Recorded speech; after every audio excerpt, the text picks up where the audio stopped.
कल मैं दफ्तर से घर जल्दी चला आया।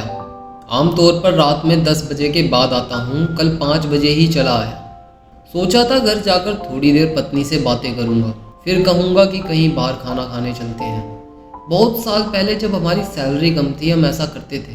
घर आया तो पत्नी टीवी देख रही थी। मुझे लगा कि जब तक वो ये वाला सीरियल देख रही है मैं कंप्यूटर पर कुछ मेल चेक कर लेता हूँ। तभी दफ्तर से फ़ोन आ गया कि इस खबर का क्या करूँ, उस खबर का क्या करूँ, और मैं उलझ गया अपने कामों में। कुछ देर बाद पत्नी चाय लेकर आई तो मैं चाय पीता हुआ ही दफ्तर के काम करने लगा। अब मन में था कि पत्नी के साथ बैठकर बातें करूँगा, फिर खाना खाने कहीं बाहर जाऊँगा।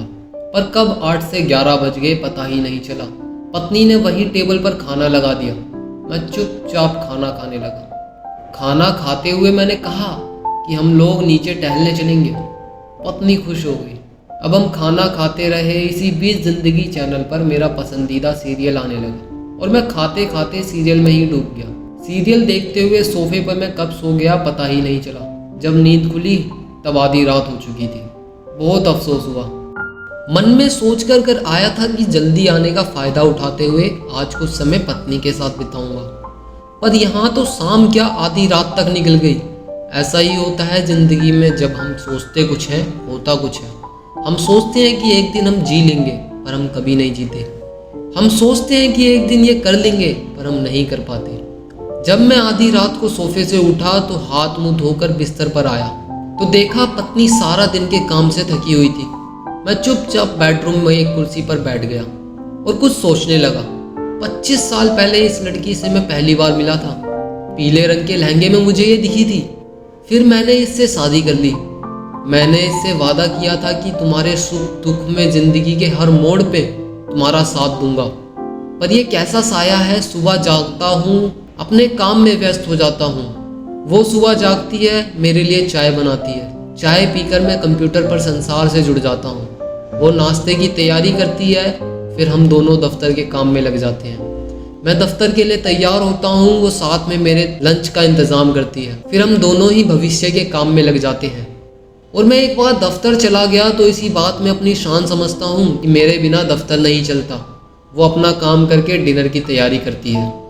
देर रात में घर आता हूँ और खाना खाते ही वहीं सो जाता हूँ और एक पूरा दिन खर्च हो जाता है जीने की तैयारी में। और वो पीले लहंगे वाली लड़की मुझसे कभी शिकायत नहीं करती। क्यों नहीं करती मैं नहीं जानता, पर मुझे खुद से ये शिकायत है कि आदमी जिससे सबसे ज़्यादा प्यार करता है सबसे कम उसी की ही क्यों परवाह करता है।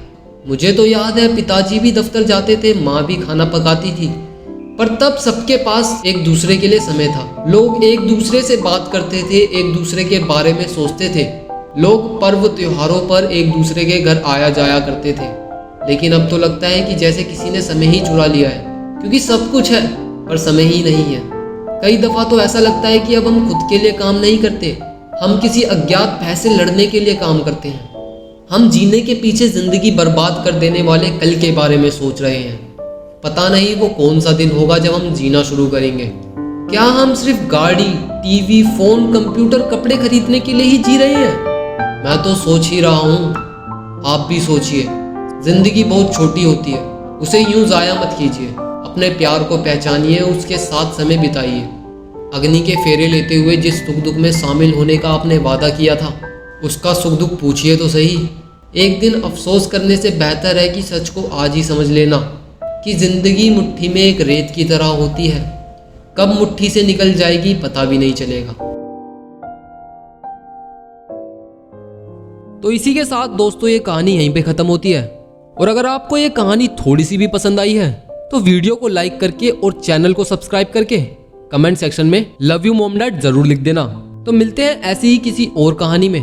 तब तक के लिए स्वस्थ रहें और सुखी रहें।